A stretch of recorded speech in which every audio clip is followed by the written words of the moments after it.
The melting of permafrost has begun to have a huge impact on the Arctic. This is especially prominent in Alaska. Due to the rising Alaskan permafrost temperatures, the permafrost is beginning to thaw. This is a problem because permafrost releases carbon dioxide and methane into the atmosphere, causing more than what is normally released.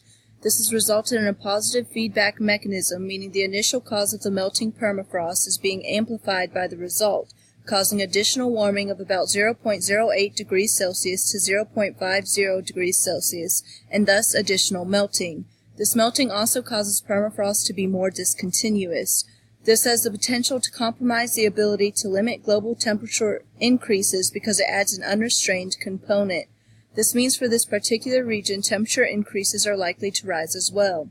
However, the extent to how much melting permafrost will affect the climate is uncertain because of many different complex reasons.